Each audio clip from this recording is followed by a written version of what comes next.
Hello दोस्तों, मैं विभिन्न आपका स्वागत करता हूं आर्मी पेपर हैकर पर। आज हम फिर से देखेंगे 30 क्वेश्चन।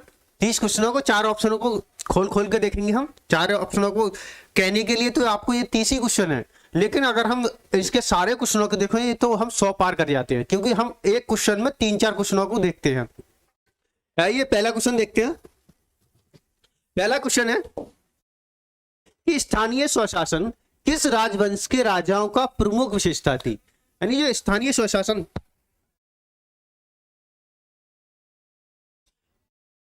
स्थानीय स्वशासन किस राजवंश की क्या थी, विशेषता थी। यानी किस राजवंश ने स्थानीय स्वशासन की शुरुआत की थी। तो बताइए, स्थानीय स्वशासन की शुरुआत किस राजाओं ने की थी।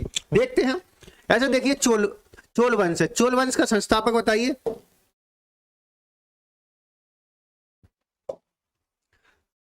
राष्ट्रकूट। राष्ट्रकूट का संस्थापक कौन होगा?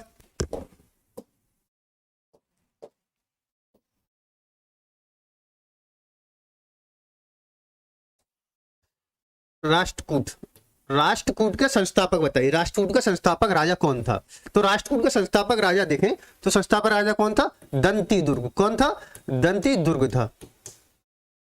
नहीं, राष्ट्रकूट का संस्थापक राजा कौन था? दंती दुर्ग था। उसी प्रकार से बताइए, यानी स्थानीय स्वशासन किस वंश की राजाओं की मुख्य विशेषता थी? क्या राष्ट्रकूटों की थी, पल्लव की थी, चोल की थी या यादवों की थी? ये बताइए। अगर आपसे पूछे चोल वंश का संस्थापक कौन था, तो चोल वंश का संस्थापक था विजयालय। कौन था? विजयालय। विजयालय। चोल वंश का संस्थापक कौन था? विजयालय था। और राष्ट्रकूट वंश का संस्थापक कौन था? दंती दुर्ग था। अब आपको बताना है कि स्थानीय स्वशासन किस राजवंश की क्या थी, प्रमुख विशेषता थी। कट रहा है अभी तक।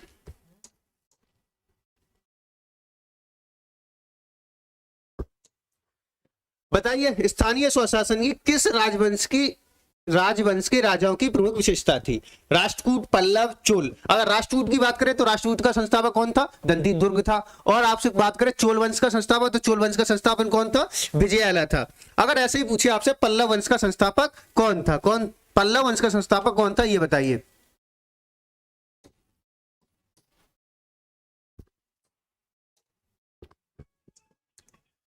पल्लव वंश का संस्थापक बताइए। और बताइए कि स्थानीय स्वशासन के राजाओं की विशेषता क्या थी। तो जो स्थानीय स्वशासन को जो विशेषता थी वो थी चोल राजाओं की। चोल राजाओं की क्या थी? स्थानीय स्वशासन। स्थानीय स्वशासन का मतलब समझिए क्या होता है। स्थानीय स्वशासन मतलब जैसे ग्राम पंचायत है, नगर पंचायत है। ऐसे आपने देखा हो, आपके ग्राम में प्रधान बनता होगा, या आप अगर नगर से हो तो नगर पंचायत का क्या बनता है? चेयरमैन बनता है। तो वो क्या है? स्थानीय स्वशासन। तो स्थानीय स्वशासन सबसे पहले किस राजाओं में देखने को मिला था? तो चोल शासकों में। अगर आपसे पूछता है कि राष्ट्रकूट का संस्थापक राजा कौन था, तो कौन था? दंती दुर्ग था। अगर चोल संस्थापक पूछता है तो चोल संस्थापक कौन था? विजयालय था। कौन था? विजयालय था। अगर आपसे पूछे पल्लव वंश का संस्थापक कौन था, तो पल्लव वंश का था सिंह विष्णु। कौन था? सिंह विष्णु। सिंह विष्णु। यानी राष्ट्रकूट वंश का संस्थापक दंती दुर्ग, पल्लव वंश का सिंह विष्णु और चोल वंश का था विजयालय। और जो स्थानीय स्वशासन की जो विशेषता थी वो किनकी थी? चोल राजाओं की थी। अब देखते हैं अगला क्वेश्चन। अगले क्वेश्चन का बताइए, अंतिम मुगल शासक कौन था? बताइए, अंतिम गुप्त शासक कौन था? यानी जो अंतिम गुप्त शासक कौन था। तो बताइए पहले गुप्त वंश की स्थापना किसने की थी? यानी गुप्त वंश की पहले स्थापना बताइए, और गुप्त वंश का अंतिम शासक कौन था ये बताइए। अगर देखें गुप्त वंश का संस्थापक, क्या संस्थापक, तो संस्थापक माना जाता है श्रीगुप्त को। किसे? श्रीगुप्त को। श्रीगुप्त। अगर आपसे पूछे कि गुप्त वंश का वास्तविक संस्थापक कौन था, तो वो था चंद्रगुप्त। लिखिए वास्तविक संस्थापक। वास्तविक संस्थापक। वास्तविक संस्थापक था वो था चंद्रगुप्त। चंद्रगुप्त। चंद्रगुप्त प्रथम। यानी एक चंद्रगुप्त प्रथम, एक चंद्रगुप्त द्वितीय। इसे चंद्रगुप्त विक्रमादित्य बोलते हैं, चंद्रगुप्त द्वितीय के लिए। तो बताइए इसमें यानी अंतिम गुप्त शासक कौन था। तो अंतिम गुप्त शासक के नाम आता है तो आता है कुमारगुप्त का। किसका? कुमारगुप्त सेकंड का। तो आंसर क्या हो जाएगा इसका? सी। आंसर क्या होगा इसका? सी हो जाएगा। आंसर होगा सी। तो दूसरे का आंसर क्या हो गया, सी हो गया। ठीक, अब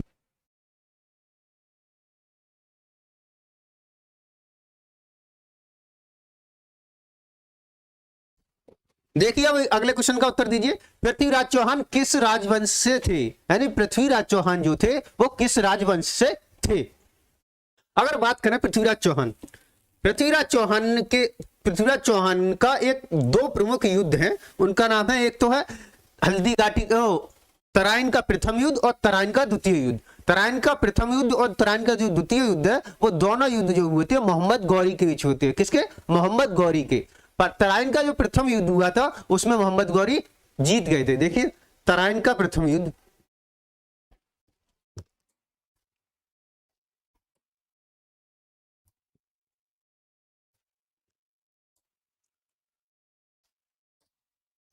तराइन का प्रथम युद्ध, तराइन की प्रथम युद्ध की बात करें तो ये हुआ था 1191 में। कब, 1191 में हुआ था, 1191 ईस्वी में। किस किस के बीच हुआ था, मोहम्मद गौरी और पृथ्वीराज चौहान, पृथ्वीराज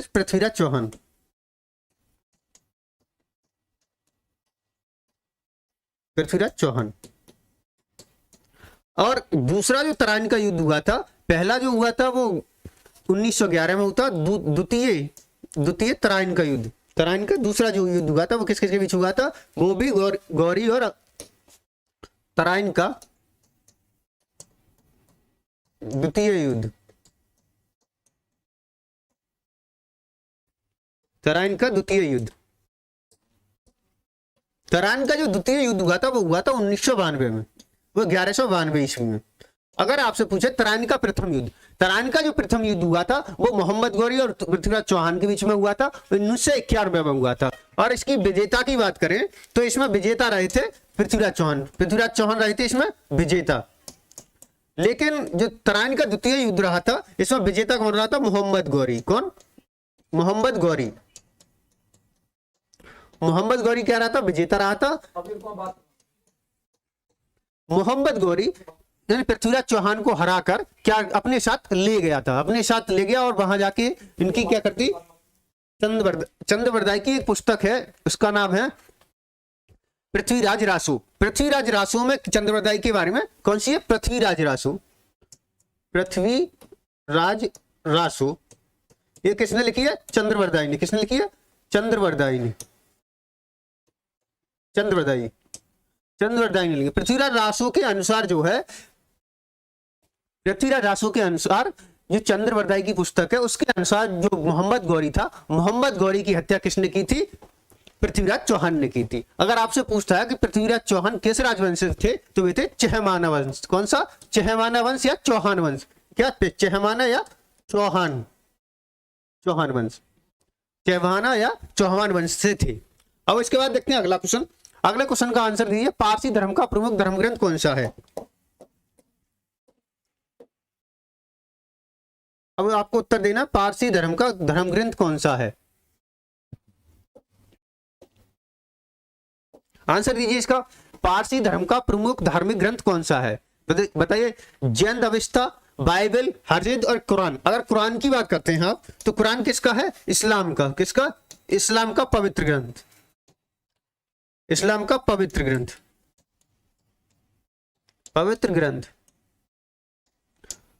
और हरदिस क्या है, ये भी मुस्लिम की दूसरी सबसे प्रमुख किताब है, यानी मुस्लिम समुदाय की दूसरी सबसे प्रमुख पुस्तक कौन सी है, हरदिस है। कौन सी, हरदिस। ये भी मुस्लिम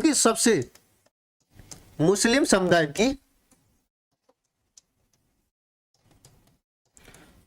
की कुरान के बाद दूसरी सबसे पॉपुलर किताब, दूसरी सबसे प्रमुख किताब।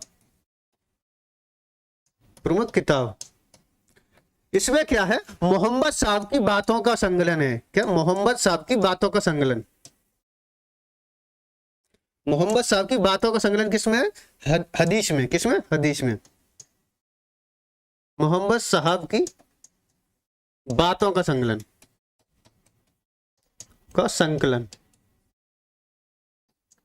यानी हदीस और कुरान ये दोनों क्या है? मुस्लिम समुदाय से रिलेटेड है। अगर हम बात करें बाइबल की, तो बाइबल किसकी है? ईसाइयों की। किसकी? ईसाई की। यानी बाइबल जो है वो ईसाइयों की पवित्र ग्रंथ है। किसकी? ईसाइयों की पवित्र ग्रंथ है बाइबल। ईसाइयों की सबसे पवित्र ग्रंथ कौन सी है? बाइबल है। अगर आपसे पूछता है कि पारसी धर्म का प्रमुख धार्मिक ग्रंथ कौन सा है, तो वो कौन सा है? जैन अवेस्ता। कौन सा? जैन अवेस्ता। कौन सा है? जैन अवेस्ता किसका है? पारसी धर्म का सबसे प्रमुख ग्रंथ है। ठीक, इसके बाद देखते हैं अगला क्वेश्चन। अगले क्वेश्चन का आप लोग उत्तर दीजिए।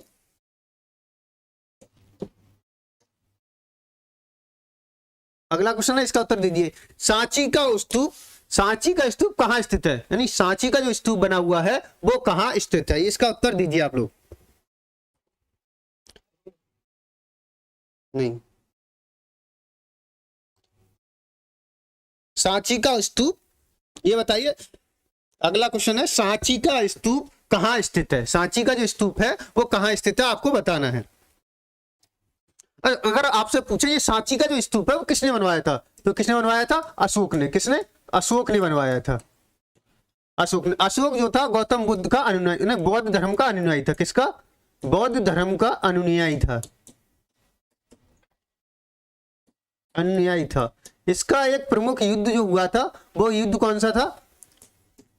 कलिंग का युद्ध। कलिंग का युद्ध। कलिंग का युद्ध। कलिंग का जो युद्ध हुआ था वो कलिंग के युद्ध के बाद में क्या हुआ? अशोक पूरी तरह परिवर्तित हो गया था और उसने बौद्ध धर्म को अपना लिया। तो कलिंग के युद्ध के बाद जो बौद्ध धर्म के उपदेश दिए थे वो किसने दिए थे? उपगुप्त ने दिए थे। किसको? अशोक को। और कलिंग के युद्ध जो है वो 13वें अभिलेख में, अशोक के 13वें अभिलेख में क्या है? इसका वर्णन है। 13वें अभिलेख में इसका वर्णन है। अगर आपसे पूछे कि सांची का स्तूप किसने बनवाया था, तो किसने बनवाया था? अशोक ने बनवाया था। और सांची का स्तूप कहां है? रायसेन मध्य प्रदेश में। कहां है? रायसेन मध्य प्रदेश में है। गुड आफ्टरनून संदीप, आ जाइए, उत्तर देते रहिए सभी का। पढ़ते रहो, फिर बाद में मत कहना सर कि हमने आया नहीं, आपने पढ़ाया नहीं। हमने सारा कुछ पढ़ा रहे हैं, A to Z सारे पॉइंट। आप पढ़ नहीं रहे तो ये आपकी कमी है। फिर बाद में ये मत कहना सर आपने पढ़ाया नहीं। अब जब पढ़ोगे ही नहीं तो कर कहां से पाओगे? ये क्वेश्चन आने वाले हैं, सारे क्वेश्चन हम जो भी क्वेश्चन करा रहे हैं, तो आप आइए और कम से कम क्वेश्चनों का आंसर दीजिए। जब पढ़ोगे तभी तो कुछ हो पाएगा। जब तक रिवाइज नहीं करोगे तब तक कुछ नहीं हो पाएगा आपका, ये ध्यान रखना। सोचो ऐसे ही हो जाए, ऐसे कुछ नहीं होने वाला। अगर तुम नहीं पढ़ रहे हो तो बहुत लड़के ऐसे हैं जो पढ़ रहे हैं, जो पढ़ेंगे वही सिलेक्शन लेंगे। फिर बाद में मत कहना सिलेक्शन नहीं हुआ सर। आइए छठे क्वेश्चन का उत्तर दीजिए। निम्नलिखित में से किस महानदी को प्रायद्वीपों का महाद्वीप भी कहा जाता है? यानी ऐसा कौन सा महाद्वीप है जिसे प्रायद्वीपों का महाद्वीप कहा जाता है? प्रायद्वीप क्या होता है पहले ये समझिए। प्रायद्वीप का मतलब होता है तीन, ऐसे समझिए, हमारा भारत, दक्षिण भारत जो है वो क्या है? प्रायद्वीप है। प्रायद्वीप का मतलब होता है, ऐसे मान लीजिए ऐसे बनी हुई है, उसके तीन तरफ क्या हो? जल भरा हुआ हो। मतलब एक तीन तरफ पानी भरा हुआ हो, इसके तीन ओर से पानी भरा हुआ होता है, वो क्या कहलाता है? प्रायद्वीप कहलाता है। अगर मान लीजिए पानी के बीचों बीच में अगर कोई है आइलैंड, तो उसे क्या कहते हैं? आइलैंड कहते हैं या द्वीप कहते हैं। समझे? आंसर देते रहिए इसका। और अगर आपसे पूछता है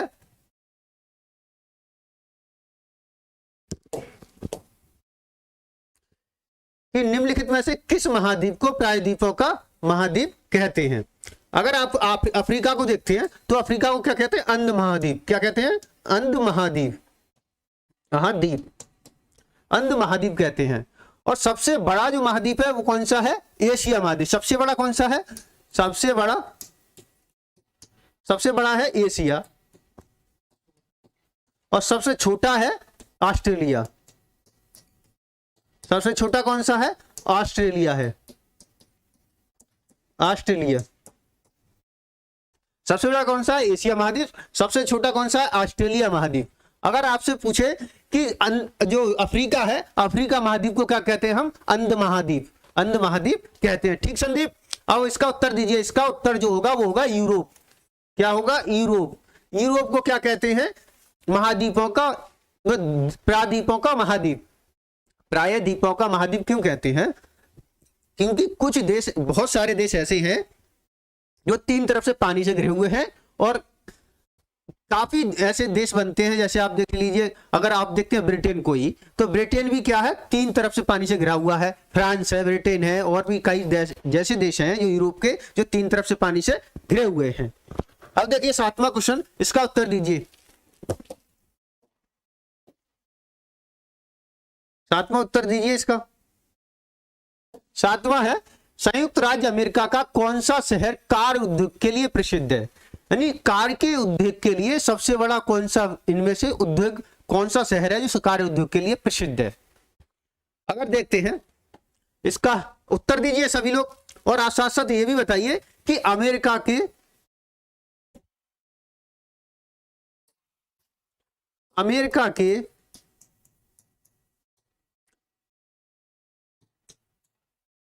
की सिलिकॉन वैली किसे कहते हैं? सिलिकॉन वैली किस शहर को कहते हैं?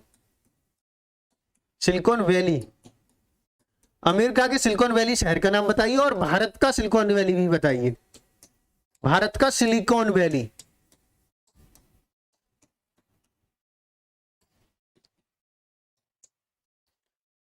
बताइए। भारत का कौन सा शहर है जिसे सिलिकॉन वैली कहते हैं, और अमेरिका का भी कौन सा शहर है जिसे सिलिकॉन वैली कहते हैं? अगर बात करें अमेरिका की, अमेरिका के शहर कैलिफोर्निया, किसे? कैलिफोर्निया को क्या कहते हैं? कैलिफोर्निया को कहते हैं अमेरिका का सिलिकॉन वैली। अगर भारत की बात करें तो भारत के बंगलोर शहर को, किसे? बंगलुरु शहर को क्या कहते हैं? भारत का सिलिकॉन वैली। सिलिकॉन वैली मतलब जहां सबसे ज्यादा स्टार्टअप स्टार्ट होते हैं, यानी सबसे ज्यादा स्टार्टअप स्टार्ट होते हैं, उसे क्या कहते हैं? सिलिकॉन वैली कहते हैं। ठीक संदेव, इसका उत्तर दीजिए। इसका उत्तर जो होगा वो क्या होगा? डेट्रॉइट। क्या होगा? डेट्रॉइट। अमेरिका का शहर है एक डेट्रॉइट। ये किसके लिए प्रसिद्ध है? कार के उद्योग के लिए, मोटर कारों के उद्योग के लिए प्रसिद्ध कौन सा है? डेट्रॉइट। क्या है? अमेरिका का एक शहर है। ठीक संदीपाल, उत्तर बिल्कुल सही दीजिए, और पढ़ोगे नहीं तो ऐसे क्वेश्चन आपसे होंगे नहीं, और आपके में बहुत अच्छा पोर्शन है स्टैटिक जीके का। जब तो स्टैटिक जीके समझ में नहीं आएगी तो कर नहीं पाओगे।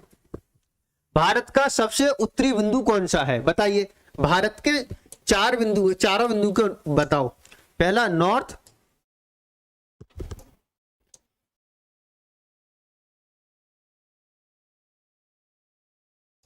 बताइए। भारत के north, east, west, north, south, चारों को बताइए कौन कौन से पॉइंट है। देखो, ईस्ट, साउथ, वेस्ट और नॉर्थ, वेस्ट और नॉर्थ, चारों पॉइंटों को बताइए। भारत के चारों पॉइंटों को आपको बताना है। अगर बात करें हम साउथ पॉइंट की, तो साउथ पॉइंट को क्या कहते हैं? इंदिरा पॉइंट। क्या कहते हैं? इंदिरा पॉइंट। इंदिरा पॉइंट ये कहाँ है? अंडमान एंड निकोबार में। कहाँ? अंडमान एंड निकोबार में है। ऐसे ही अगर नॉर्थ की बात करें, नॉर्थ का क्या है? इंदिरा कॉल। क्या है? इंदिरा कॉल। अगर बात करें ईस्ट की, तो ईस्ट का है किबिथू। क्या है? ये कहाँ है? इंदिरा कॉल कहाँ है? जम्मू एंड कश्मीर में है। और पूर्व का अगर पॉइंट देखें तो कौन सा है? किबिथू। किबिथू कहाँ है? आंध्र प्रदेश में, अरुणाचल प्रदेश में है। अगर बात करें वेस्ट की यानी पश्चिम की, पश्चिम में कौन सा है? गौर माता। कौन है? गौर माता। ये कहाँ है? गुजरात में। गुजरात में। आपसे कुछ भी पूछ सकता है, अगर वो पूछ ले, इनमें चारों में से कुछ भी पूछे, आप तुरंत आंसर दे देंगे, क्योंकि आपको पता होना चाहिए कि साउथ वाला को कहते हैं इंदिरा पॉइंट, और नॉर्थ वाले को कहते हैं इंदिरा कॉल, ईस्ट वाले को किबिथू, और वेस्ट वाले को क्या कहते हैं? गौर माटू। अगर इनका राज्य भी पता होना चाहिए आपको। अगर बात करें इंदिरा कॉल की, तो इंदिरा कॉल जम्मू कश्मीर में है, और इंदिरा पॉइंट कहाँ है? अंडमान निकोबार में है। ठीक है, उत्तर भी देते रहिए इनका। तो इसका आंसर क्या हो जाएगा हमारा? आंसर हो जाएगा इंदिरा, किसका पूछा? उत्तरी वाला। तो उत्तरी वाला क्या है? इंदिरा कॉल। तो आंसर क्या हो जाएगा हमारा? बी आंसर हो जाएगा। ठीक, इसके बाद देखिए अगला क्वेश्चन 8वां, इसका उत्तर दीजिए।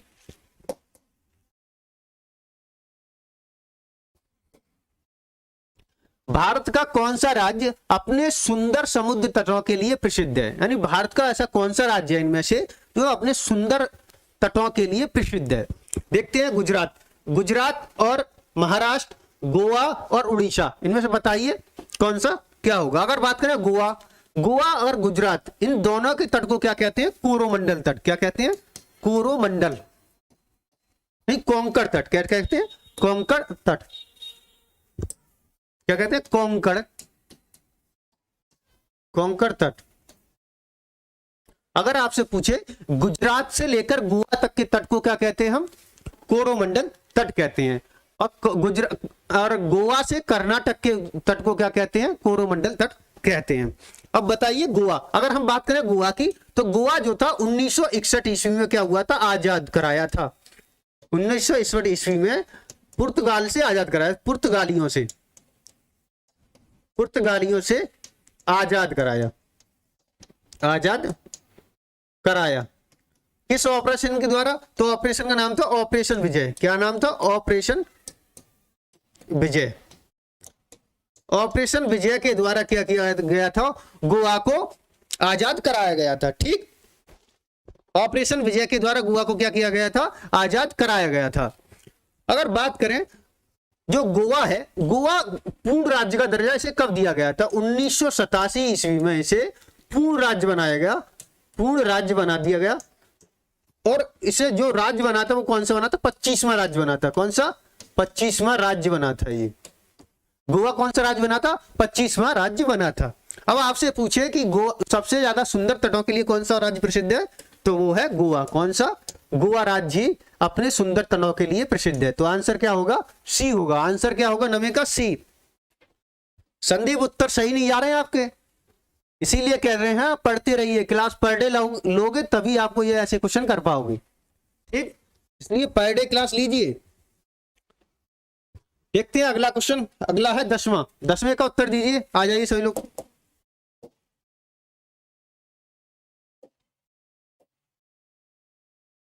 दसवें का उत्तर दीजिए। निम्नलिखित में से किस स्थान पर भारत का पहला भूमिगत परमाणु परीक्षण हुआ था? भारत का सबसे पहला जो परमाणु परीक्षण हुआ था वो किस समय हुआ था? बताइए। और उस समय प्रधानमंत्री कौन थी ये भी बताइए। अगर बात करें प्रथम परमाणु जो हुआ था परमाणु परीक्षण, वो कहां हुआ था? ये तो आपको बताना है। ये भी बताइए सन कौन सी थी, किस टाइम पे हुआ था?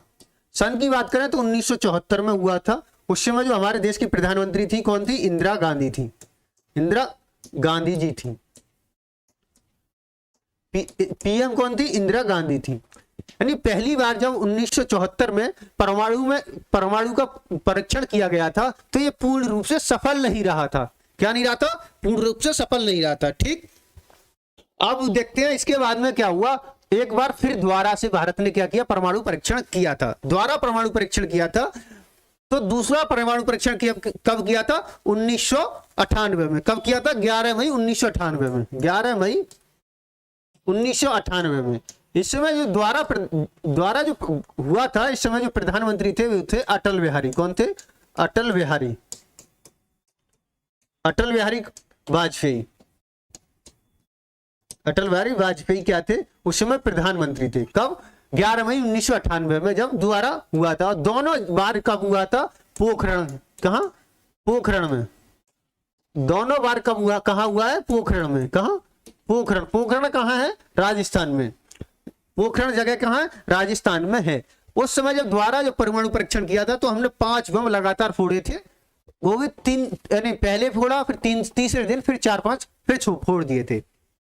तो 10वां का उत्तर दीजिए। निम्नलिखित में से किस स्थान पर भारत का पहला परमाणु परीक्षण हुआ था? तो आंसर क्या हो जाएगा? पोखरण। आंसर क्या हो जाएगा? पोखरण। पोखरण कहां है? ये राजस्थान में। कहां? राजस्थान में। राजस्थान में। तो आंसर क्या होगा हमारा? सी आंसर, बी आंसर सही हो जाएगा। आंसर क्या सही हो जाएगा? बी। अब देखते हैं 11वां क्वेश्चन। भारत का सबसे ऊंची पर्वत चोटी बताइए। भारत की सबसे ऊंची पर्वत चोटी।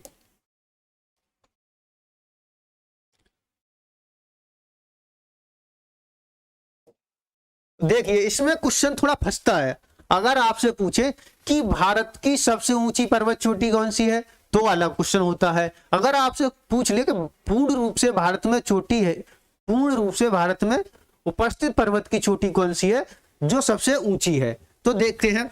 अगर आपसे पूछे, देखते हैं कंचनजंगा को। देखिए ये कंचनजंगा कहाँ है, सिक्किम में। किस राज्य में, सिक्किम में।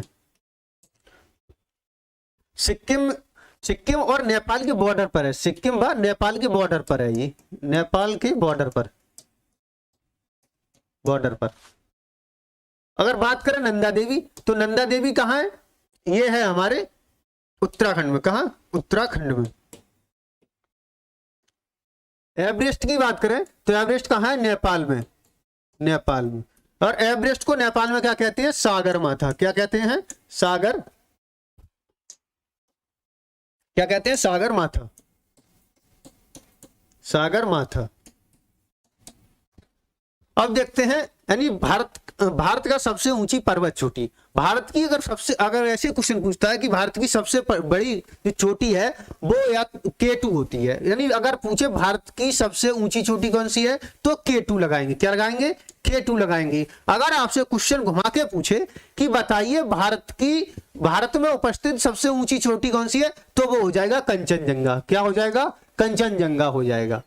अगर ऐसे क्वेश्चन पूछ ले कि बताइए पूर्ण रूप से यानी पूरी तरह से भारत में स्थित पर्वत चोटी कौन सी है, तो हो जाएगी नंदा देवी। क्या हो जाएगी, नंदा देवी।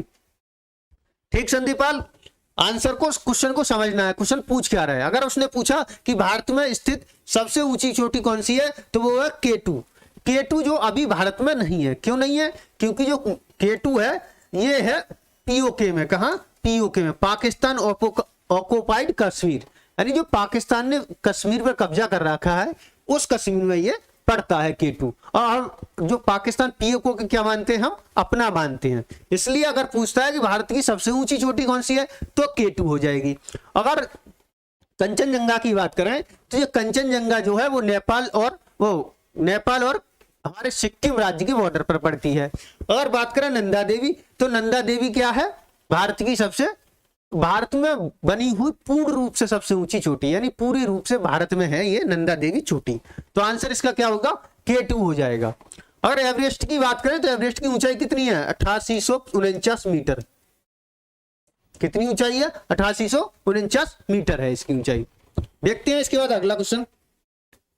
अगला है, भारत का राष्ट्रीय विरासत पशु कौन सा है। ये क्वेश्चन बताओ, ये आप लोगों को दावे से बता रहा हूं, पता नहीं होगा किसी को। बताइए भारत का राष्ट्रीय विरासत पशु कौन सा है, राष्ट्रीय विरासत पशु कौन सा है। उसके साथ साथ बताइए राष्ट्रीय पशु कौन सा है। कंफ्यूज नहीं होना, ये राष्ट्रीय पशु है, वो राष्ट्रीय विरासत पशु है। राष्ट्रीय पक्षी भी बताना है,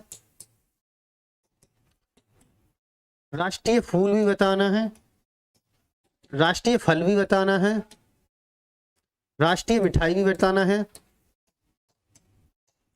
बताइए, इन सब के भी आपको उत्तर देनी है, दीजिए। अगर देखें राष्ट्रीय पशु कौन सा है हमारा, बाघ है। क्या है, बाघ है। अगर बात करें पक्षी, तो पक्षी कौन सा है, मोर है। फूल की बात करें तो कौन सा है, कमल का फूल। फल की बात करें तो कौन है, आम का फल। और मिठाई की बात करें तो कौन सी है, जलेबी। ये सब आपको याद होनी चाहिए। अगर आपसे पूछ रहा है कि भारत का राष्ट्रीय विरासत पशु कौन सा है, तो कौन सा होगा, हाथी होगा। आंसर क्या हो जाएगा, हाथी हो जाएगा। आंसर क्या हो जाएगा, हाथी। तो आंसर क्या हो गया, ए। संदीप पाल बहुत अच्छे भाई। अब देखते हैं इसका उत्तर दीजिए आप लोग।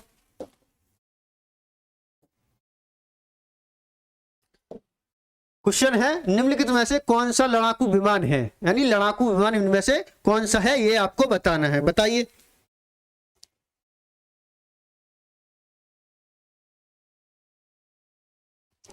अगर बात करें तेजस की, किसकी, तेजस की।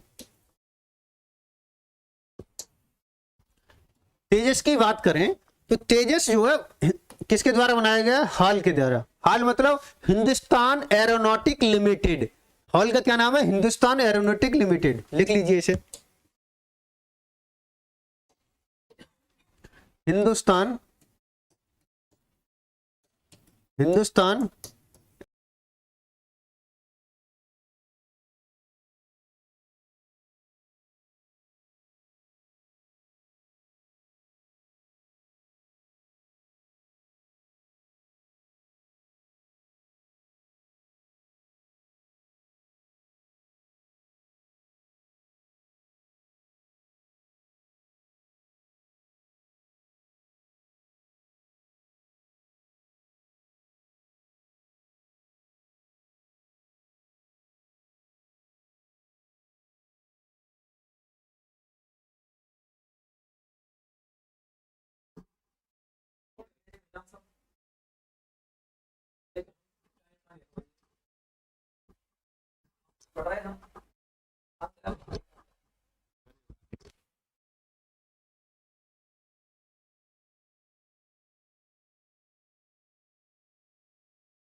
आ जाइए दोस्तों, थोड़ी प्रॉब्लम हो गई थी, थोड़ा नेटवर्क इशू हो गया था, नेटवर्क चले गए थे, अब नेटवर्क द्वारा आ गए हैं हम। तो जो क्वेश्चन रह गए हैं उन्हें पूरा करेंगे और आज हम रीजनिंग की क्लास 2 बजे से स्टार्ट करेंगे।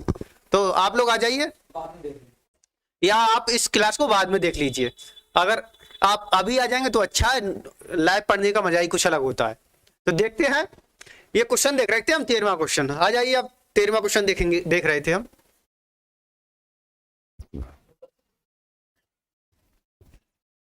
ऐसे डाल दी, देखते हैं। क्वेश्चन है, इनमें निम्न में से कौन सा लड़ाकू विमान है? यानी इनमें ये 4 ऑप्शन दे रखे हैं, तेजस्व, बोइंग 17 ग्लोबमास्टर है, ध्रुव और चेतक। ये 4 ऑप्शन दिए हैं। अगर हम इसमें देखते हैं चारों को, तो ध्रुव और चेतक ये दोनों क्या है? हेलीकॉप्टर हैं। ये हेलीकॉप्टर हैं, भारत के हेलीकॉप्टर, भारत के द्वारा स्वदेशी बनाए हुए हेलीकॉप्टर हैं ध्रुव और चेतक, भारत के हेलीकॉप्टर। हेलीकॉप्टर हेलीकॉप्टर यानी ध्रुव और चेतक, ये दोनों हेलीकॉप्टर हैं। ये युद्धक हेलीकॉप्टर है, मतलब युद्ध लड़ने वाले हेलीकॉप्टर हैं। अगर बात करें बोइंग 17 ग्लोबमास्टर, बोइंग 17 ग्लोबमास्टर ये क्या है?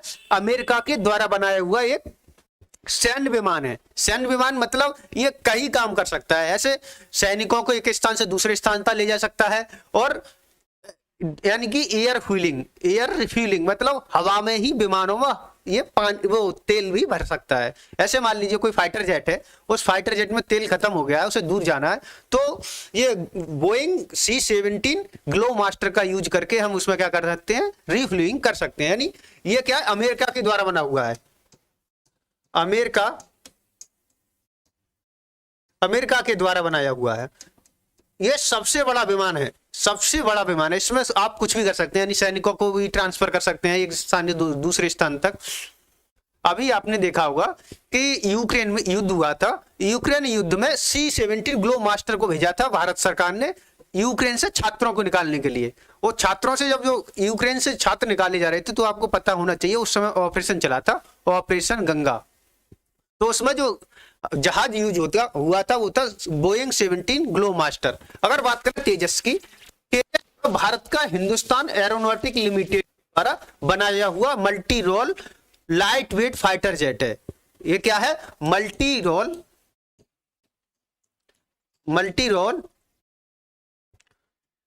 लाइट वेट मतलब हल्का वजन, light weight multi role fighter jet है, लड़ाकू विमान। क्या है? ये लड़ाकू विमान है, लड़ाकू विमान है। अगर बात करें तेजस, तो तेजस ने सबसे पहली जो उड़ान भरी थी वो कब भरी थी? 2001 में। कब? 4 जनवरी 2001 में पहली उड़ान। पहली उड़ान की बात करें इसकी, तो इसने भरी थी पहली उड़ान 4 जनवरी 2001 को। 4 जनवरी 2001 को इसने पहली उड़ान भरी थी। अगर बात करते हैं हम तेजस की, तो तेजस को सबसे पहले 1983 में क्या किया गया था? इसे बनाने की भारत सरकार ने एक प्रस्ताव रखा था। 1983 से चलते चलते इसने पहली उड़ान कब भरी थी? 2001 में भरी थी, जनवरी 2001 में। अगर बात करें इसे भारतीय वायुसेना में कमीशन कब किया गया था, मतलब भारतीय वायुसेना में कब शामिल किया गया था? तो इसे कमीशन किया गया था 2016 में। कब किया गया था? 2016 में शामिल। वायुसेना में कब शामिल किया गया था? तो 2016 में। 2016 में वायुसेना में शामिल,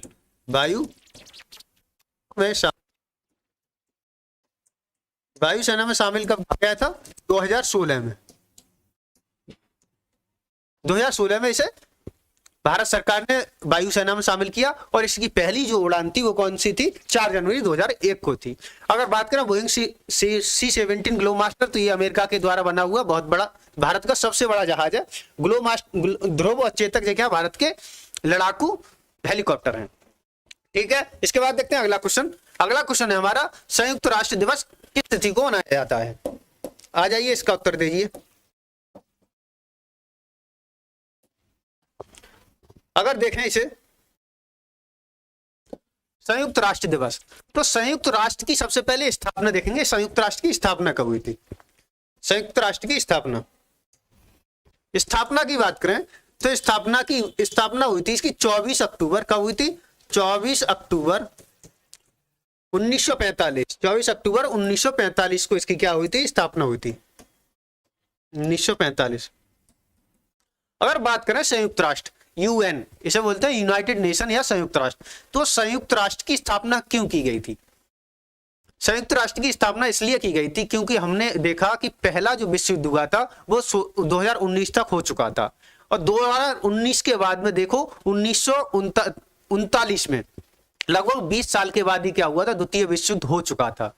तो जब द्वितीय विश्व युद्ध खत्म हुआ तो लोगों के मन में विचार आया कि हम एक ऐसी संस्था का निर्माण करें जिससे क्या हो? दोबारा विश्व युद्ध ना हो। तो इस विश्व युद्ध को रोकने के लिए क्या बनाया गया था? संयुक्त राष्ट्र बनाया गया था। तो संयुक्त राष्ट्र की जो स्थापना हुई थी वो हुई थी 24 अक्टूबर 1945 के लिए। यानी जो हमारा, जैसे ही हमारा द्वितीय विश्व युद्ध खत्म हुआ था उसके बाद में क्या हुई थी? संयुक्त राष्ट्र की स्थापना की गई थी। अब देखें संयुक्त राष्ट्र की सदस्य की बात करें तो इसमें अभी कुल वर्तमान सदस्य हैं, उन्हें कितने सदस्य हैं? 193 सदस्य हैं। अभी संयुक्त राष्ट्र में कितने सदस्य हैं? 193 सदस्य हैं। अगर आपसे पूछे 193वां सदस्य कौन सा है? 193 जो है वो है दक्षिणी सूडान। कौन सा? दक्षिणी सूडान। दक्षिणी सूडान।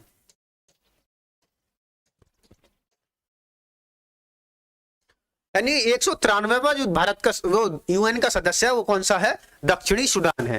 यानी नॉर्मल जो देशों की गिनती मानी जाती है वो कितनी मानी जाती है? 193। 193 जो देश यूनाइटेड नेशन का सदस्य है उसे देश की मान्यता दी जाती है, यानी वही देश माना जाता है दुनिया की नजर में। तो कुल कितने देश हैं? 193 सदस्य हैं इसके। 193 सदस्य कौन सा? दक्षिणी सूडान।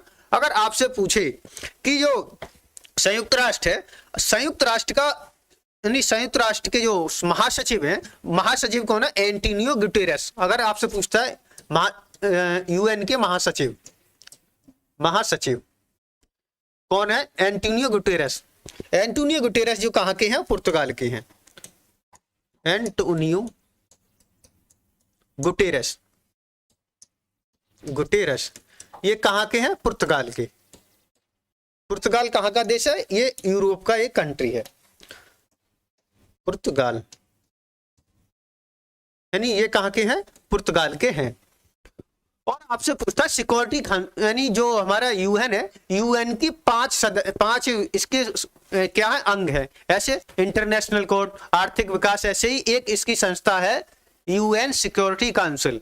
यूएन सिक्योरिटी काउंसिल में 15 सदस्य होते हैं, 15 में से 5 परमानेंट है और 10 क्या है, अस्थायी रूप में। परमानेंट की बात करें उन्हें कहते हैं P5। क्या कहते हैं, P5। और P5 जो देश हैं वो कौन कौन से हैं, देखो यूएसए, यूके, फ्रांस, चीन और रूस। चीन और रूस ये क्या है, P5 कंट्री, मतलब परमानेंट 5 कंट्री। और बात करें non permanent country, non permanent country जो होते हैं वो प्रत्येक 2 साल के लिए चुने जाते हैं 193 सदस्यों में से।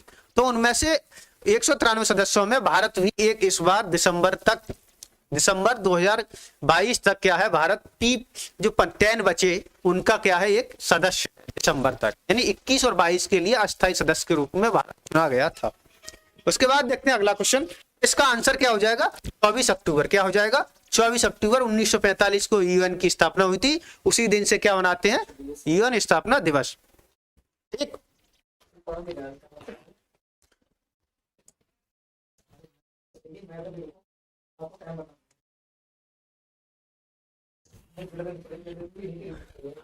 अब देखते हैं इसका 15वां क्वेश्चन। 15वां है, निम्नलिखित में से कौन पृथ्वी के वायुमंडल में पाई जाने वाली प्राथमिक ग्रीन हाउस गैस नहीं है। इसमें पूछ रहा है कि ये ऑप्शन दिए हुए हैं आपके, इसमें से कौन सा ग्रीन हाउस गैस नहीं है, यानी इनमें से कौन सी गैस ग्रीन हाउस गैस नहीं है। अगर हम बात करें green house gas, green house gas का मतलब क्या होता है कि जैसे वायुमंडल के वातावरण को क्या करना, गर्म करना। ऐसे मान लीजिए अगर पृथ्वी है, पृथ्वी में क्या है, वायुमंडल है, और वायुमंडल में क्या है, ग्रीन हाउस गैसें हैं। ग्रीन हाउस गैस क्या करती है, हमारे वायुमंडल को गर्म रखती हैं। ग्रीन हाउस गैस का मतलब यह है कि अगर कोई जो प्रकाश अंदर आया या ऊष्मा अंदर आई, उस ऊष्मा को अवशोषित कर लिया और बाहर नहीं जाने दिया, वो क्या है, ग्रीन हाउस गैसें हैं। ग्रीन हाउस गैस की बात करें तो कौन कौन सी है, देखो जलवाष्पी ग्रीन हाउस गैस है,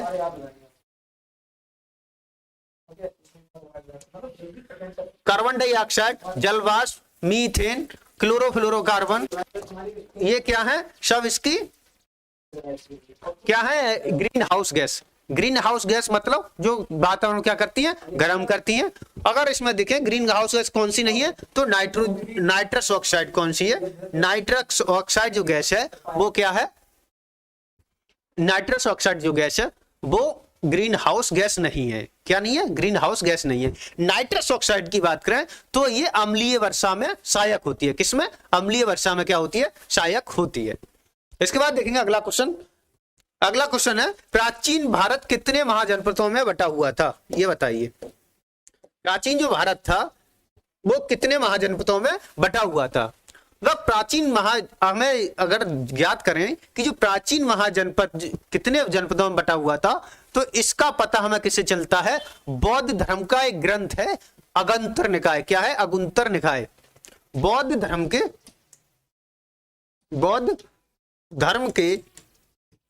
अगुंतर निकाय से किससे पता चलता है, बौद्ध धर्म के अगुंतर निकाय। बौद्ध धर्म के अगुंतर निकाय में 16 महाजनपदों के बारे में बात की गई है। 16 जनपदों के बारे में बताया है।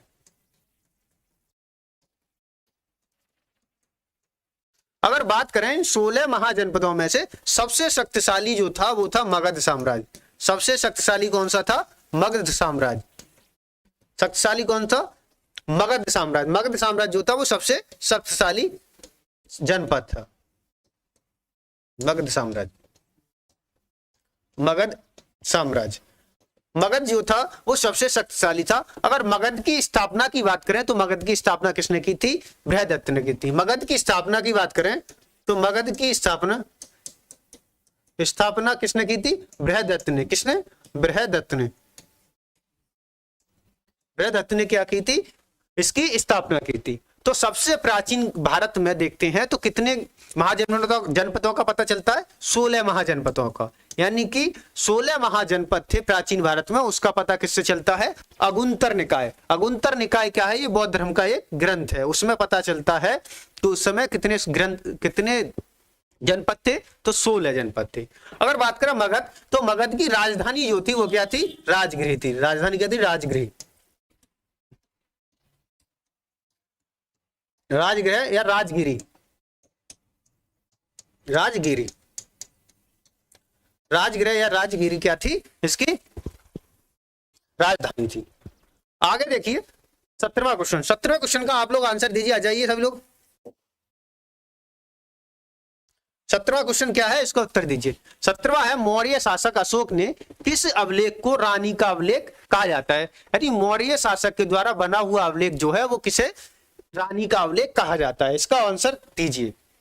क्या है? कंदहार अभिलेख, कौशाम्बी अभिलेख, प्रमाण स्तंभ अभिलेख और इनमें से कोई नहीं। बताइए इसका आंसर क्या होगा? आंसर दीजिए। आंसर इसका क्या होगा? अगर बात करें हम, यानी जो है हमारा मौर्य अशोक, किसकी बात करें? मौर्य शासक अशोक की। तो अशोक की बात करें तो अशोक के कितने अभिलेख हैं?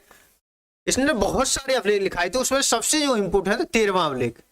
13वां अभिलेख, 13वें अभिलेख में इसके कलिंग का युद्ध का वर्णन है। किसका? कलिंग का युद्ध का वर्णन। कलिंग के युद्ध का वर्णन। युद्ध का वर्णन। कलिंग का जो युद्ध हुआ था वो कब हुआ था? 261 ईसा पूर्व। कब हुआ था? 261 ईसा पूर्व में हुआ था। कब हुआ था? 261 ईसा पूर्व में कलिंग का युद्ध हुआ था। गुड्डू राजपूत, शाबाश, आ गए भाई टाइम से। उम्मीद नहीं थी तुम आओगे। आ गए तो अच्छी बात है। टाइम से इस बार थोड़ा मिस्टेक हुई थी, हमारे नेटवर्क थोड़ा इशू चल रहा था, इसलिए रुक गई थी क्लास बीच में। क्लास में आप टाइम से आया कीजिए। आज हम जो क्लास लेंगे रीजनिंग की वो 2 बजे से लेंगे, क्योंकि थोड़ा नेटवर्क इशू आ गया था बीच में, इसलिए हम आज रुक गए थे थोड़ा। तो अगर देखें हम, यानी इसमें अगर देखेंगे मौर्य अशोक के किस अभिलेख को रानी का अभिलेख कहते हैं? तो कौशाम्बी अभिलेख। किसे? कौशाम्बी अभिलेख। तो आंसर क्या हो जाएगा इसका? कौशाम्बी अभिलेख। क्या होगा? कौशाम्बी अभिलेख। तो आंसर इसका क्या हो जाएगा? बी हो जाएगा 17वें का। देखते हैं 18वां क्वेश्चन। 18वें का क्वेश्चन का आंसर दीजिए।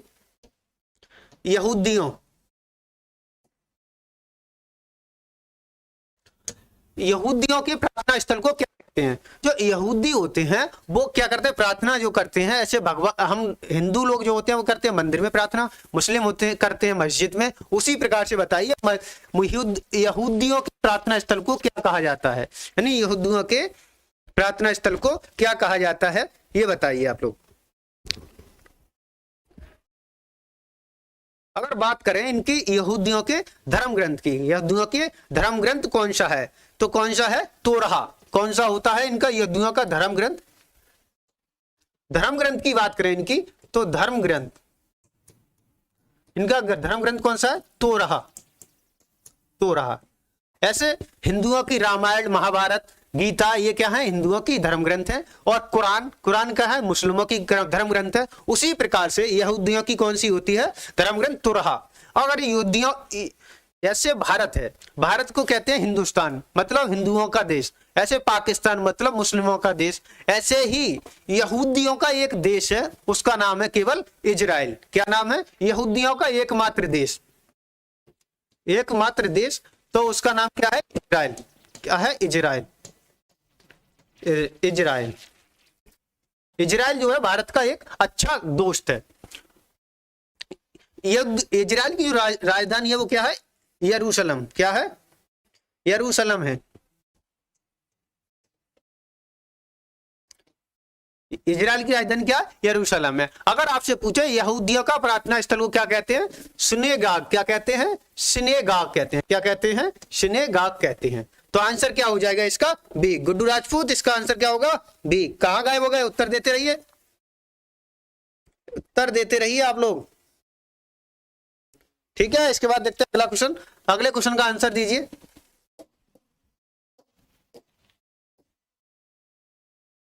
अगला क्वेश्चन है निम्नलिखित में से किस शहर का प्राचीन नाम बेसन नगर था? बेसन नगर किस प्राचीन शहर का नाम था? यानी अभी कौन सा, हाँ अपना गीता भी है, अपने जो हिंदू धर्म के हैं वो गीता है, रामायण है, महाभारत है, ये भी क्या है हमारे धर्म ग्रंथ ही है। ठीक गुड्डू राजपूत, उत्तर दीजिए अब इस क्वेश्चन का। निम्नलिखित में से किस शहर का प्राचीन नाम बेसन नगर था? बताइए।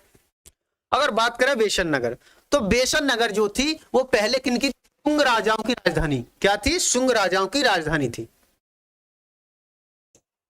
इनका इसका संबंध किससे था? शुंग राजाओं से। किससे? शुंग राजाओं से। शुंग राजाओं से इसका संबंध था। और जो बेसन नगर है, बेसन नगर को आज का विदिशा है। क्या कहते हैं? आज का विदिशा।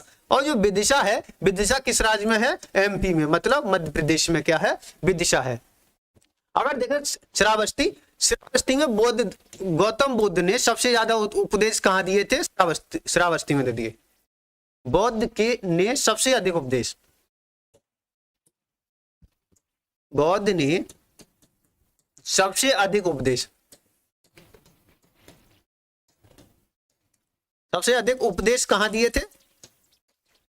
श्रावस्ती में। और जो उपदेश देने को क्या कहते हैं? बौद्ध धर्म में कहते हैं धर्म चक्र परिवर्तन। क्या कहते हैं? धर्म चक्र परिवर्तन।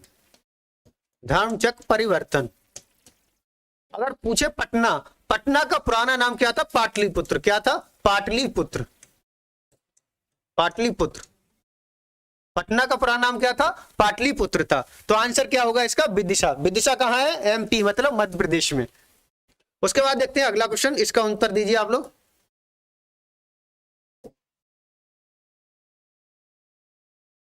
अगला 1857 की क्रांति में लखनऊ का नेतृत्व किसने किया था? लखनऊ से नेतृत्व किसने किया था 1857 की क्रांति का? तो 1857 की क्रांति की बात करें, अगर कुंवर सिंह को देखें तो कुंवर सिंह ने कहां से किया था? बिहार से। बिहार से 1857 की क्रांति का जो नेतृत्व कर रहे थे वो कौन थे? कुंवर सिंह थे। और बात करें नाना साहब और तात्या टोपे, किसे? तात्या टोपे, इन दोनों ने कहां से किया था? कानपुर से। कहां से? कानपुर से। कानपुर से। अगर आपसे पूछे नाना साहेब और तात्या टोपे ने 1857 की क्रांति में का योगदान कहां से कर रहे थे ये? तो ये कानपुर से कर रहे थे। अगर बात करें महारानी लक्ष्मीबाई, तो महारानी लक्ष्मीबाई कहां से कर रही थी? झांसी से। कहां से? झांसी से। तो अगर आपसे पूछे कि 1857 की क्रांति का लखनऊ से नेतृत्व किसने किया था? तो नेतृत्व किया था बेगम हजरत महल ने। किसने किया था? बेगम हजरत महल ने। अगर बात करें बरेली से, तो बरेली से कौन कर रहे थे? खान अब्दुल खान, खान बहादुर खान। कौन? खान बहादुर खान। बहादुर खान, खान बहादुर खान। अगर मेरठ से पूछे तो मेरठ से कदम सिंह, कदम सिंह। अगर पूछे दिल्ली से, अगर पूछता है दिल्ली से, तो दिल्ली से कौन कर रहे थे? बहादुर शाह जफर। कौन? बहादुर शाह जफर। बहादुर शाह जफर। ये वो क्वेश्चन है जिससे जो आपसे पूछे जा सकते हैं, यानी इन सब में पूछे जाने वाला क्वेश्चन है ये सभी लोग। उसके बाद देखते हैं अगला क्वेश्चन, अगले का उत्तर दीजिए इसका।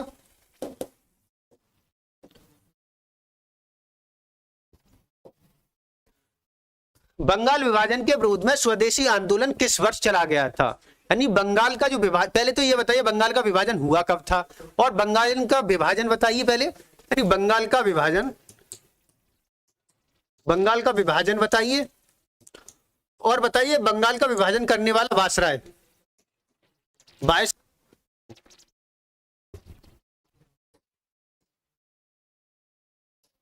वायसराय कौन था ये बताइए, और रद्द कब हुआ? यह बंगाल विभाजन रद्द कब किया था? ये तीनों क्वेश्चन के भी साथ साथ उत्तर दीजिए। गुड्डू राजपूत उत्तर दो इसके। बंगाल विभाजन कब हुआ ये बताइए, और बंगाल विभाजन के समय वायसराय कौन था ये भी बताइए, और जो बंगाल विभाजन रद्द कब किया गया था ये भी बताइए। अगर बात करें बंगाल विभाजन की, तो बंगाल विभाजन हुआ था 16 अक्टूबर 1905 ईस्वी में। कब हुआ था? 16 अक्टूबर 1905 ईस्वी में हुआ था। अगर बात करें वायसराय, तो वायसराय कौन था? लॉर्ड वायसराय कौन था? उत्तर दीजिए।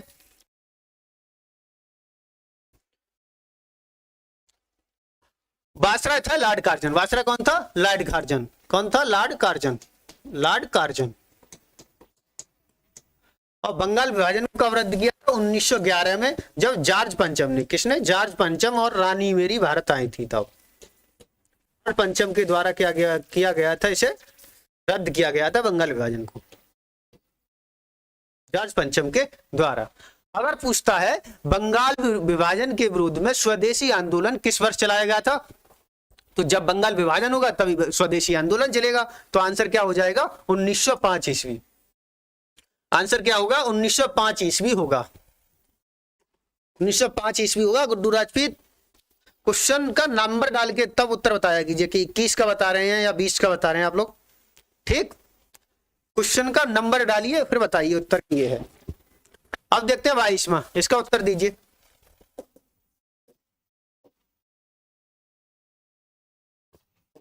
क्वेश्चन है कि इंग्लैंड की गौरवपूर्ण क्रांति की किस वर्ष हुई थी, यानी इंग्लैंड की जो गौरवपूर्ण क्रांति थी किस वर्ष हुई थी? ऑप्शन है 1642, 1688, 1763 या 1801 ईस्वी। बताइए किस वर्ष हुई थी। अगर बात करें कि जो इंग्लैंड की गौरवपूर्ण क्रांति क्यों कहते हैं इसे? गौरवपूर्ण क्रांति क्यों कहा इसे?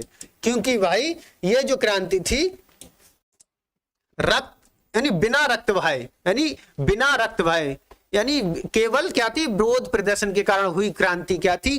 गौरव क्रांति। मतलब इसमें कोई भी एक रक्त की बूंद भी नहीं बहाई गई थी, इसलिए इसे क्या कहते हैं? गौरवपूर्ण क्रांति। क्या कहते हैं? गौरवपूर्ण क्रांति क्यों कहते हैं? ये रक्तहीन क्रांति थी। क्या थी? रक्तहीन क्रांति।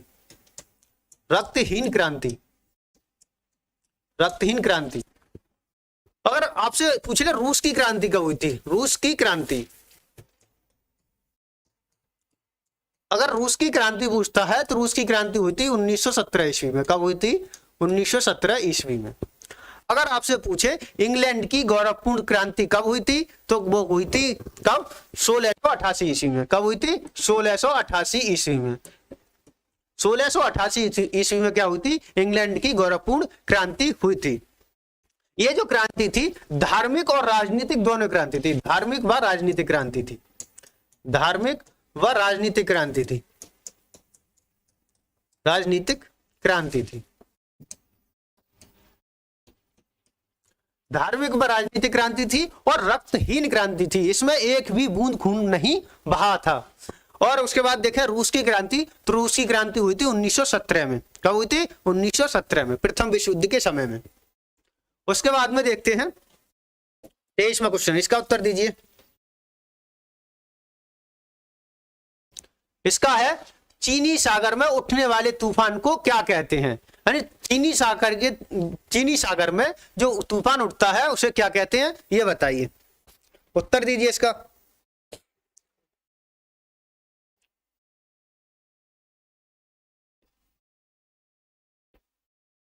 हाँ, 1857 में मंगल पांडे की वजह से तो क्रांति स्टार्ट हुई थी। ये मैंने पढ़ाया तो है, गुड्डू राजपूत आपको पढ़ाया है, पूरा डिटेल में पढ़ाया है इतिहास में। हमने 1857 के लिए पूरा एक लेक्चर लिया था, आपको याद हो तो, पढ़ा होगा तो याद होगा आपको। अगर बात करें इसमें हरिकेन, किसकी बात करें? हरिकेन की। तो जो हरिकेन है, हरिकेन जो तूफान है वो किधर उठता है? पूर्वी प्रशांत महासागर में या फिर उत्तरी अटलांटिक महासागर में। किसमें? अटलांटिक महासागर या पूर्वी प्रशांत महासागर। ये कहां उठता है? अटलांटिक महासागर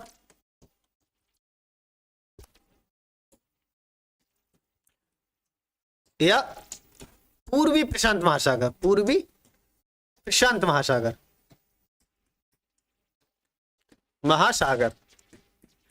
मुझे इतना तो मैं मानता हूं कि आपको पता होगा ये अटलांटिक महासागर कहाँ है और प्रशांत महासागर कहाँ है। यानी उत्तरी अटलांटिक महासागर या पूर्वी प्रशांत महासागर में क्या होता है? हरिकेन तूफान उठता है। और यह हमेशा जाता किधर? हमेशा अमेरिका की ओर जाता है। अमेरिका की ओर जाता है, की ओर उठता है। अमेरिका की ओर उठता है। अगर आपसे पूछे टॉर्नेडो क्या होता है? टॉर्नेडो को मतलब होता है यानी चक्रवात। यानी इंग्लिश में टोर्नेडो कहते हैं। अगर बात करें टाइफून, तो टाइफून क्या है, जो चीनी सागर में उठने वाला तूफान है उसे क्या कहते हैं, टाइफून कहते हैं। अगर आपसे पूछे हरिकेन, तो हरिकेन क्या अटलांटिक सागर या पूर्वी प्रशांत महासागर में उठने वाले तूफान को क्या कहते हैं, हम हरिकेन कहते हैं। ठीक गुड्डू राजपूत, आंसर क्या होगा, टाइफून होगा। आंसर क्या होगा, टाइफून होगा। हरिकेन जो होता है, हरिकेन भाई पूर्वी प्रशांत महासागर या अटलांटिक महासागर में उठने वाला तूफान है। ठीक गुड्डू राजपूत, गलत कर रहे हो उत्तर, पढ़ोगे नहीं तो यही होगा, क्लास लोगे नहीं तो।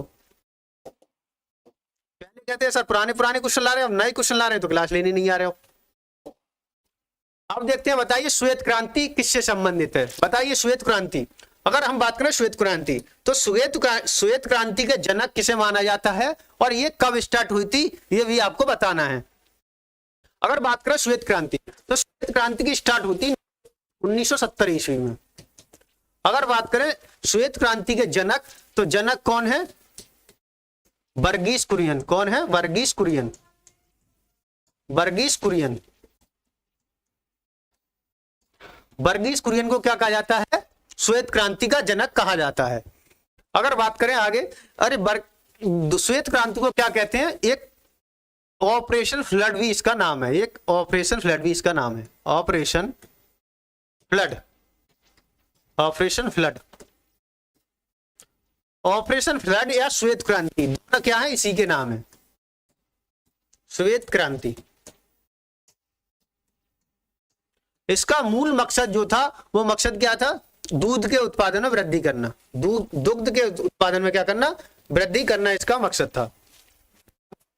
दुग्ध उत्पादन में वृद्धि करना,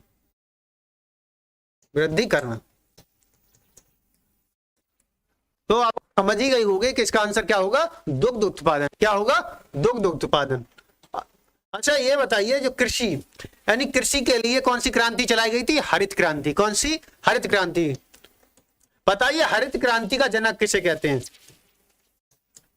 बताइए हरित क्रांति का जनक कौन है। गुड्डू राजपूत बताओ, हरित क्रांति का जनक कौन है, भारत में हरित क्रांति का जनक कौन है और विश्व में हरित क्रांति का जनक कौन है, दोनों बताइए। गुड्डू राजपूत बताओ, भारत में भी बताइए और विश्व में भी बताइए। अगर बात करें भारत की, तो भारत में कौन है, स्वामी MS स्वामीनाथन। कौन है, MS स्वामीनाथन। MS स्वामीनाथन कौन है, भारत के हरित क्रांति के जनक। भारत की हरित क्रांति के जनक कौन है, MS स्वामीनाथन। अगर आपसे पूछे विश्व की हरित क्रांति के जनक कौन है, तो कौन होंगे, नॉर्मन बोरलॉग। कौन होंगे, नॉर्मन बोरलॉग। कौन होंगे, नॉर्मन बोरलॉग।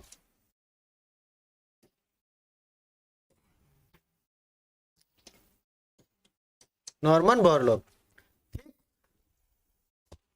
इसके बाद देखेंगे हम अगला क्वेश्चन, 25वां क्वेश्चन। 25वें का आ जाइए, उत्तर दीजिए इसका।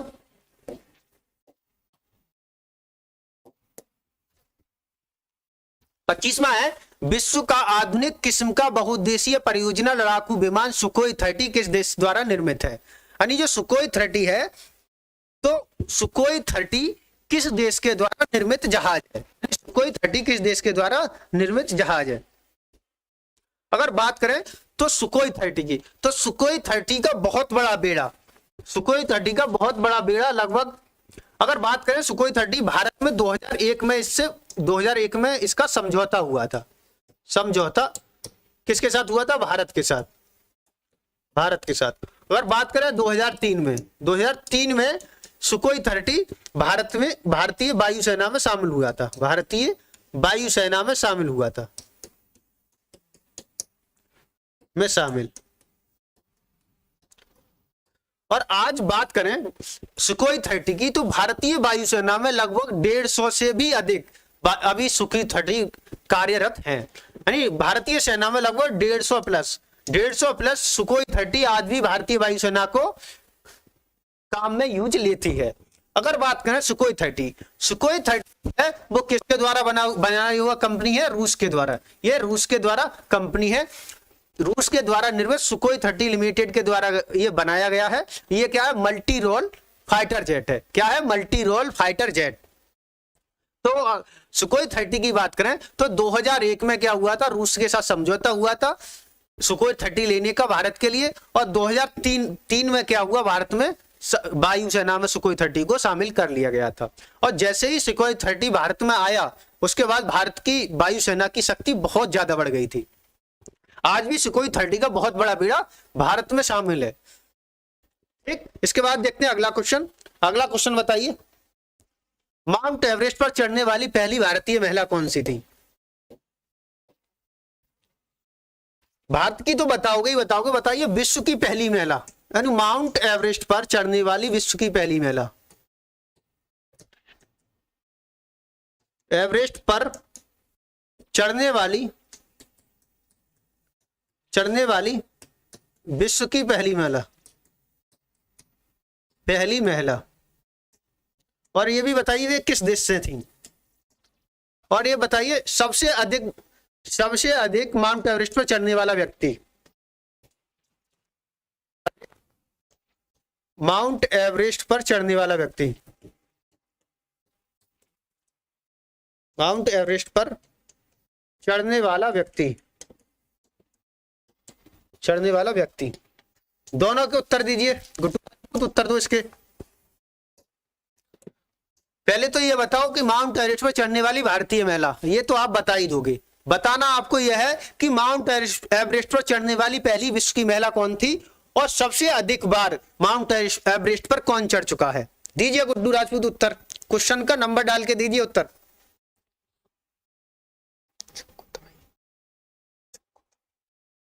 ठीक, महिला कौन थी? जिंको तबई। कौन थी? जिंको तबई। जिंको तबई जो थी कहां की थी? जापान की। कहां की? जापान की थी। जापान की थी। कहां की थी? जापान की थी।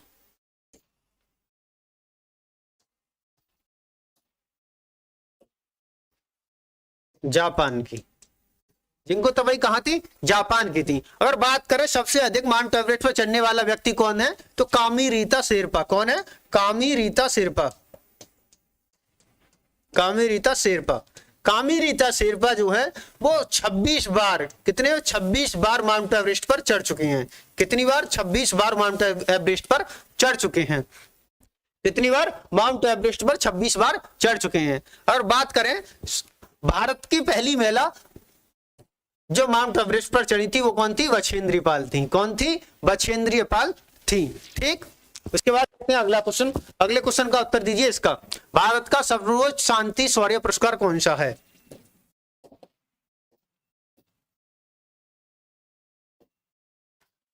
भारत का सर्वोच्च शांतिकालीन पुरस्कार कौन सा है? यानी भारत में जो शांतिकालीन में वीरता के लिए दिया जाता है पुरस्कार, वो कौन सा है? बताइए। अगर बात करें अशोक चक्र, अशोक चक्र जो है वो 73वें गणतंत्र दिवस पर, 73वें गणतंत्र दिवस पर जम्मू कश्मीर थे। बताइए जम्मू कश्मीर के क्या एसआई थे जिन्हें क्या दिया गया था? अशोक चक्र दिया गया था। उनका नाम क्या था? बाबूराम। अशोक चक्र दिया गया था जम्मू कश्मीर के कौन थे? एसआई बाबूराम। कौन थे? बाबूराम। इन्हें मरणोपरांत दिया गया था। उपरांत किनके द्वारा दिया गया था? रामनाथ कोविंद जी के द्वारा। हमारे राष्ट्रपति रामनाथ कोविंद जी, पूर्व राष्ट्रपति उस समय क्या थे? राष्ट्रपति रामनाथ कोविंद जी द्वारा। रामनाथ कोविंद द्वारा 73वें गणतंत्र दिवस के अवसर पर जम्मू कश्मीर के एक एसआई थे बाबूराम, उनके लिए क्या दिया गया था? अशोक चक्र दिया गया था। ठीक, तो इसका उत्तर क्या होगा? इसका उत्तर क्या होगा? अशोक चक्र। क्या होगा? अशोक चक्र। शांतिकालीन में दिया जाने वाला पुरस्कार कौन सा है? अशोक चक्र है। सर्वोच्च कौन सा है? सर्वोच्च। गुड्डू राजपूत उत्तर गलत कर रहे हो। पहले इसमें समझिए शांतिकालीन में दिए जाने वाले तीनों पुरस्कार, ये शांतिकालीन में तीनों पुरस्कार दिए जाते हैं। अगर क्रम लगाएं तो सबसे बड़ा होगा अशोक, कौन सा होगा, अशोक। उसके बाद क्या होगा, शौर्य, उसके बाद होगा शौर्य, उसके बाद कीर्ति, शौर्य फिर कीर्ति, कीर्ति। ये तीनों जो पुरस्कार है वो शांतिकालीन में शांतिकालीन शौर्य के लिए दिए जाते हैं।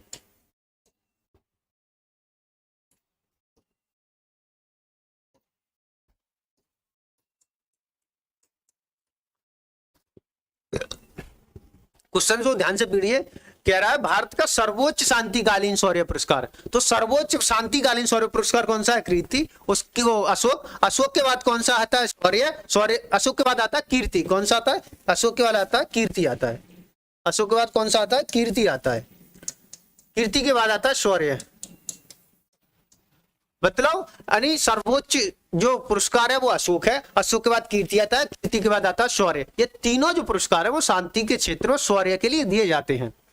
ठीक गुड्डू राजपूत, क्वेश्चन गलत नहीं कर रहे हो, बहुत क्वेश्चन गलत जा रहे हैं, क्लास नहीं लोगे तो यही होगा, ये ध्यान रखो, समझे। इसलिए क्लास पर डे लो, जब तक क्लास नहीं लोगे तब तक तुम्हारे समझ में कुछ नहीं आने वाला।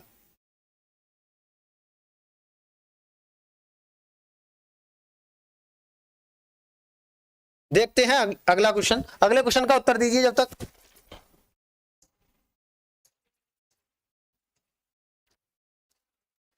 बताइए गणगौर उत्सव कहाँ मनाया जाता है, यानी गणगौर का जो महोत्सव है वो विशेष रूप में किस राज्य में मनाया जाता है, ये आपको उत्तर देना है। बताइए इसका उत्तर। गणगौर उत्सव विशेष रूप से किस राज्य में मनाया जाता है, पहले ये बताइए गणगौर महोत्सव, गणगौर महोत्सव, महोत्सव किस देवता से संबंधित है, किस देवी देवताओं से संबंधित है। तो इसकी बात करें तो किससे संबंधित है, शिव और पार्वती, भगवान शिव और पार्वती से संबंधित है ये।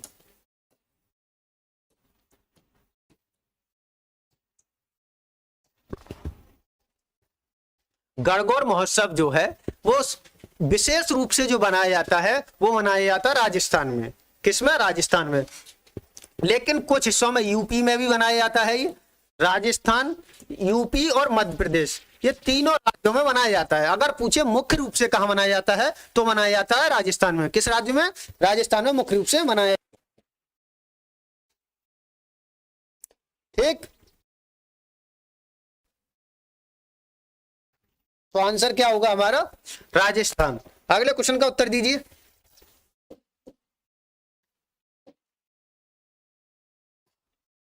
अगला क्वेश्चन है बड़ा इमामबाड़ा का निर्माण किस स्थान पर हुआ था, यानी जो बड़ा इमामबाड़ा है इसका निर्माण किस स्थान पर हुआ था ये आपको बताना है। बड़ा इमामबाड़ा किस स्थान पर है। बड़े इमामबाड़ा को बात करें तो इसे क्या कहते हैं, भूल भुलैया भी कहते हैं। क्या कहते हैं, भूल भुलैया, भूल भुलैया। ये कहाँ स्थित है ये बताना है। इसे बनवाया था अवध के नवाब ने, किसने, अवध के नवाब ने बनवाया था इसे। किसने बनवाया था, अवध के नवाब ने बनवाया था, अवध के नवाब द्वारा, अवध के नवाब द्वारा क्या गया था, इसे बनवाया गया था। बताइए इसका उत्तर क्या होगा। अगर बात करें तो नवाब कौन था, आसिफउद्दौला था, आसिफउद्दौला, आसिफउद्दौला ने इसे बनवाया था। और ये बड़ा इमामबाड़ा कहाँ है, लखनऊ में स्थित है। कहाँ है, उत्तर प्रदेश की राजधानी लखनऊ में स्थित है। उत्तर प्रदेश की राजधानी कहाँ, लखनऊ में, लखनऊ में ये क्या है, स्थित है। तो इसके बाद देखते हैं अगला क्वेश्चन। अगला क्वेश्चन है 30वां, लास्ट क्वेश्चन है, इसका उत्तर दीजिए।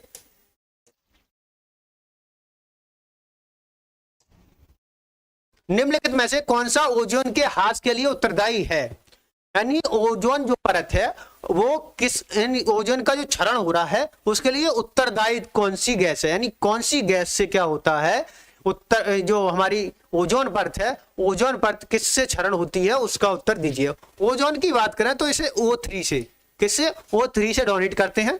और ओजोन जो होती है परावैंगनी किरणों से बचाती है हमें। परावैंगनी सूरज की परावैंगनी किरणों से बचाती है।